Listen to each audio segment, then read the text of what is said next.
Hello बच्चों, मैं फैज और आप देख रहे हैं फैज फिजिक्स क्लासेस, जिसमें हम आज पढ़ने वाले हैं किरचॉफ्स लॉ के बारे में। किरचॉफ्स लॉ में दो पार्ट है, एक है किरचॉफ्स करंट लॉ और दूसरा है किरचॉफ्स वोल्टेज लॉ। तो सबसे पहले हम पढ़ेंगे किरचॉफ्स करंट लॉ।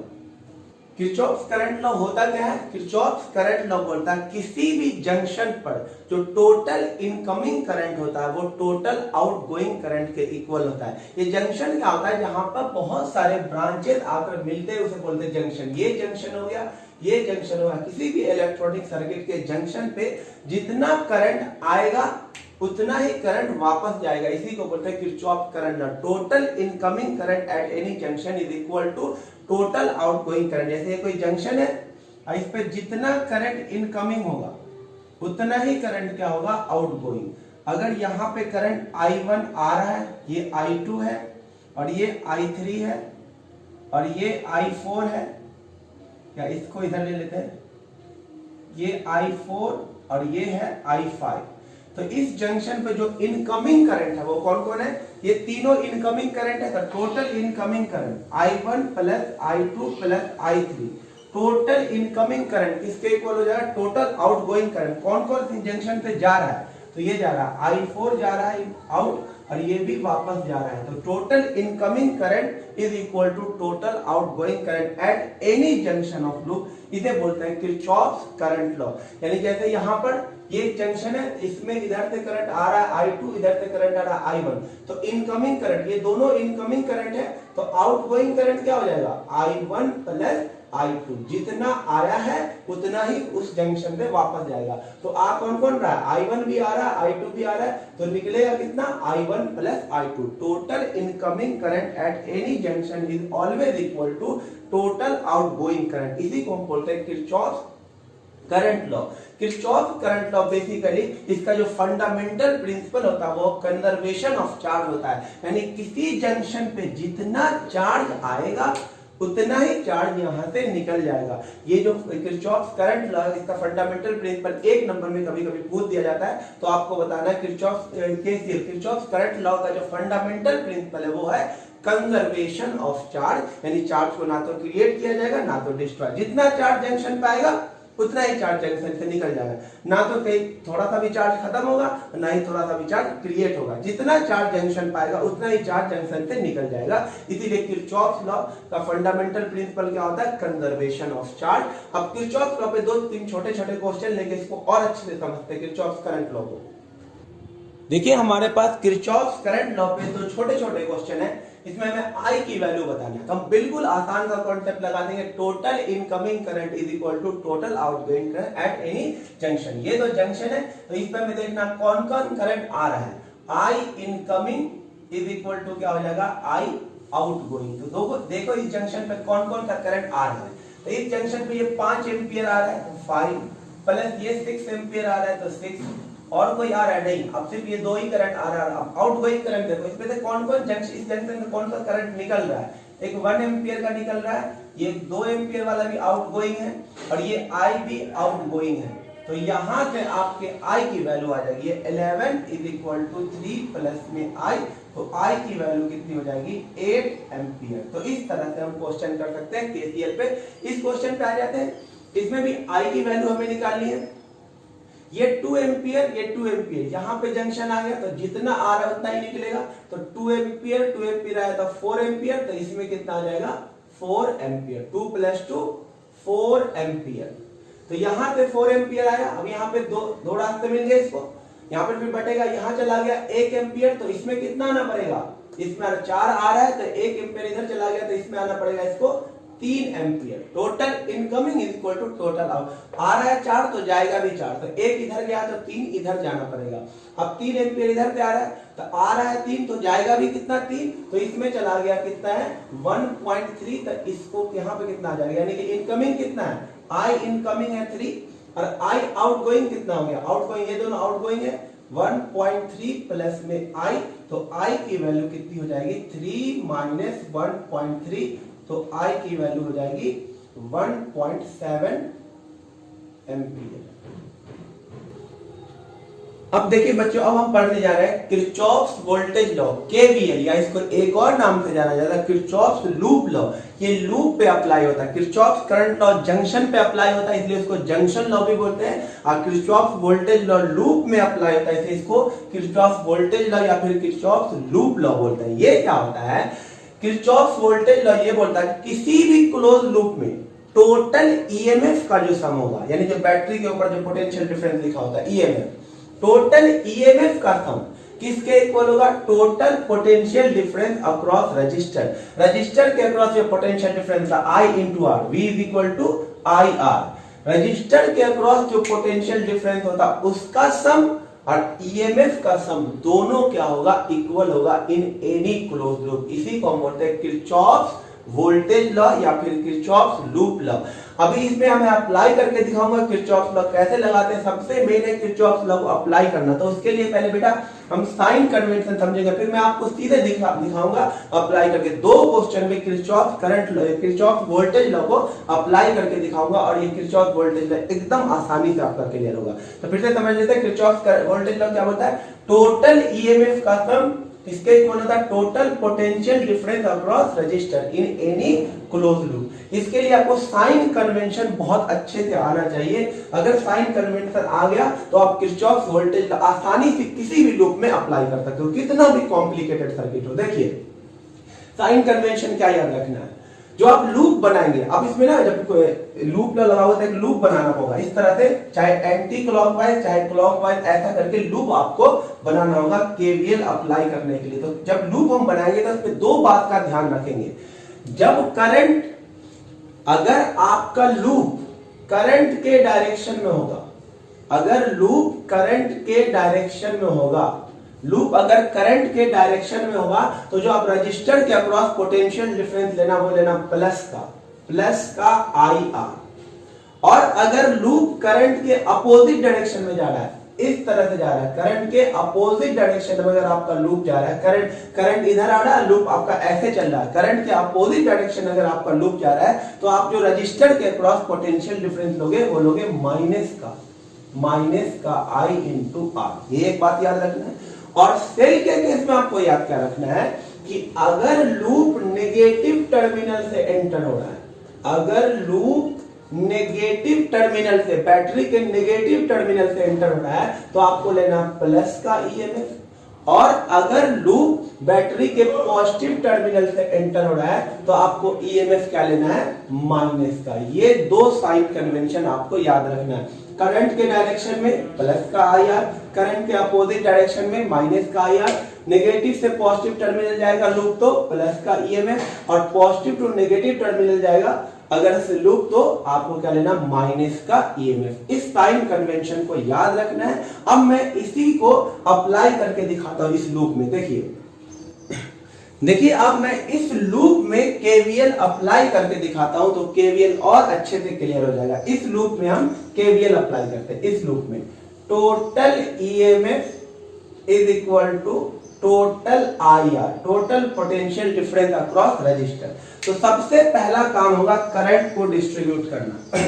तो करंट आप किसी भी बैटरी से निकाल सकते हो, किसी भी सेल से करंट निकाल सकते हो, लेकिन ज्यादा वोल्टेज वाली बैटरी से, ज्यादा ईएमएफ वाली बैटरी से निकालो तो ज्यादा अच्छा रहेगा। तो मैं करंट इसमें से निकालूंगा, करंट इसमें से निकाला आई, यही करंट यहां पहुंचेगा आई, यही करंट यहां पहुंचेगा आई, यही करंट यहां पे पहुंचेगा आई, अब फिर से वापस इसको आई मिल जाएगा। करंट का डिस्ट्रीब्यूशन हो गया।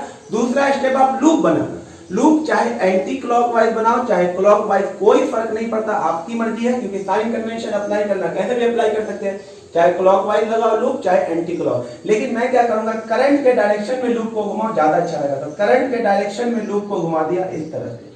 करंट के डायरेक्शन में लूप को घुमाओगे तो साइन कन्वेंशन में इसमें सब प्लस प्लस आ जाएगा, आसानी से हो जाएगा। तो आपने करंट के डायरेक्शन में लूप को रोटेट कर दिया रोटेट।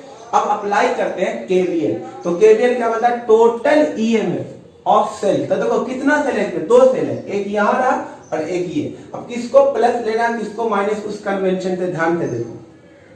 तो आप लूप में किधर से एंटर कर रहे हो? इसमें देखो ऐसे चल रहे हो ना, यानी आप जा रहे हो नेगेटिव टू पॉजिटिव। जब सेल के नेगेटिव टर्मिनल से पॉजिटिव टर्मिनल की तरफ जाते हैं तो आपको प्लस का ईएमएफ लेना है। तो आप प्लस का 20 लिखोगे, अब इसकी बात करो, इस वाले की बात करते हैं। तो इस वाले की बात करेंगे तो आपका लूप ऐसे करके आ रहा है, यानी कि पॉजिटिव से नेगेटिव में एंटर कर रहा है। तो पॉजिटिव से नेगेटिव में अगर एंटर करता है किसी सेल में लूप, तो हम इस सेल का ईएमएफ क्या लेंगे, माइनस का। तो यहाँ पे हो जाएगा माइनस का 10। तो ये सेल की बात खत्म हो गई, सेल की बात खत्म। अब हम इधर आ जाएंगे, किसकी बात करेंगे, आईआर की बात, पोटेंशियल डिफरेंस अक्रॉस रजिस्टर।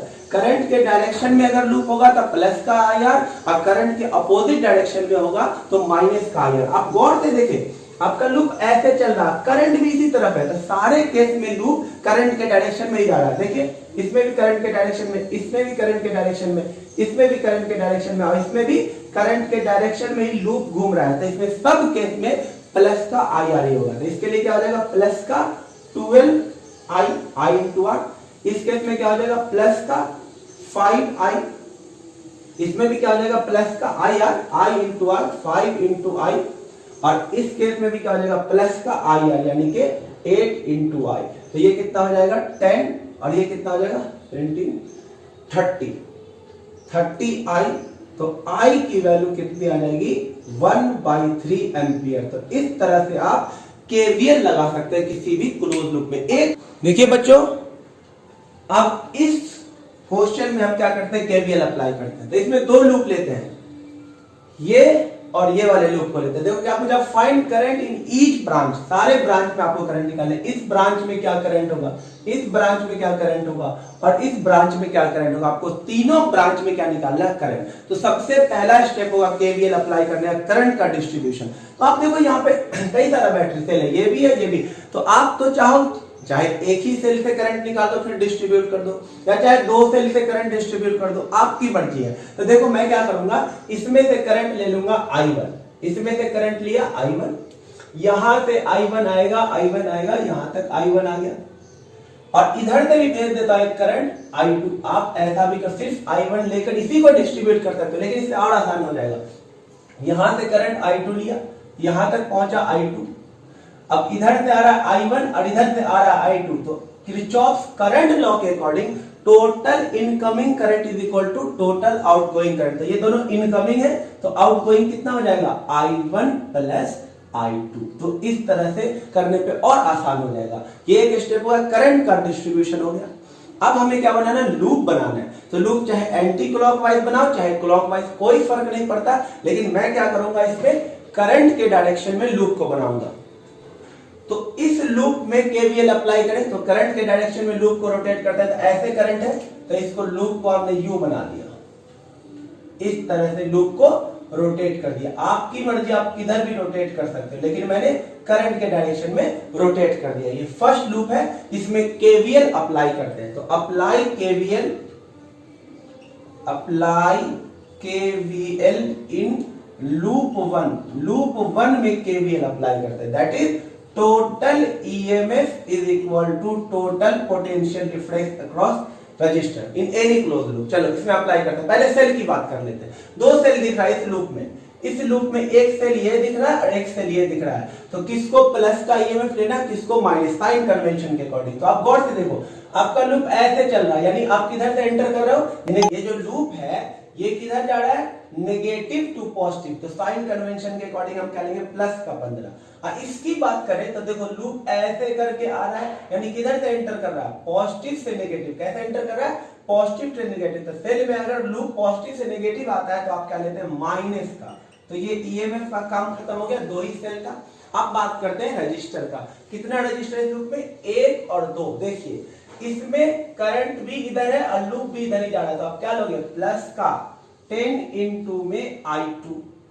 अब इसमें बात करें, लूप भी आपका इधर ही जा रहा है, करंट भी इधर ही आ रहा है, तो प्लस का IR। I कितना है यहाँ पे, I1 प्लस I2। I2 में रेजिस्टेंस कितना है, 5। ये एक इक्वेशन यहां से मिल जाएगा। कितना हो जाएगा इक्वेशन, देखिए 5I1 और I2 कितना हो जाएगा, 5I2 और 10I2 कितना हो जाएगा, ये 15I2 इज इक्वल टू कितना है, 15 माइनस 5 यानी कि 10। 5 कॉमन लेके काट दीजिए, कितना हो जाएगा, I1 plus 3I2 is equal to 2। ये हो गया इक्वेशन नंबर 1। हमने फर्स्ट लूप में केवीएल अप्लाई कर दिया। अब हम अप्लाई करेंगे केवीएल सेकेंड लूप में। फिर से लूप बनाएंगे, करंट तो डिस्ट्रीब्यूट हो चुका है, अब लूप बनाते हैं। तो चाहे एंटी क्लॉक चाहे क्लॉक, लेकिन मैं किधर घुमाऊंगा, करंट के डायरेक्शन में। तो लूप को बना दीजिए करंट के डायरेक्शन में। ये आपने लूप को रोटेट कर दिया करंट के डायरेक्शन में। लूप 2, अब अप्लाई कर देते हैं KVL in loop 2। Apply KVL in loop 2। Loop 2 में हम क्या करते हैं, केवीएल अप्लाई करते हैं। तो फिर से total EMF is equal to total IR, यानी पोटेंशियल डिफरेंस अक्रॉस रजिस्टर। तो इस लूप में भी दो सेल दिख रहा है, एक 20 वोल्ट वाला और एक 5 वोल्ट वाला था। किसको प्लस लेंगे, किसको माइनस। बड़े ध्यान से देखिए, अब लूप ऐसे चल रहा है, देखिए ध्यान से। तो सेल के किधर से एंटर कर रहा है, नेगेटिव टू पॉजिटिव। तो हम क्या लेंगे, प्लस का 20। अब ये लूप ऐसे करके ऐसे आ रहा है, यानी पॉजिटिव से नेगेटिव। तो आप इस 5 वोल्ट को क्या लोगे, माइनस का 5। ये ईएमएफ का काम खत्म। अब आ जाते हैं आईआर का। आईआर करंट के डायरेक्शन में तो प्लस का आईआर, करंट के अपोजिट डायरेक्शन तो माइनस का आईआर। लूप ऐसे चल रहा है, अब करंट भी ऐसे जा रहा है, तो क्या हो जाएगा, प्लस का 5i1। इसकी बात कर ले, लूप भी ऐसे ही है, करंट भी इसी तरह है, प्लस का। तो आई हो जाएगा, आई की जगह पे क्या है, i1 plus i2। i2 r कितना है, 5। तो यहां से कितना हो जाएगा, 5 और 5 10, 10 i1 और कितना हो जाएगा 5 i2 इज इक्वल टू कितना हो जाएगा 15। 5 कॉमन ले लें तो 2i1 plus i2 is equal to 3। इसे कर देते हैं इक्वेशन 2।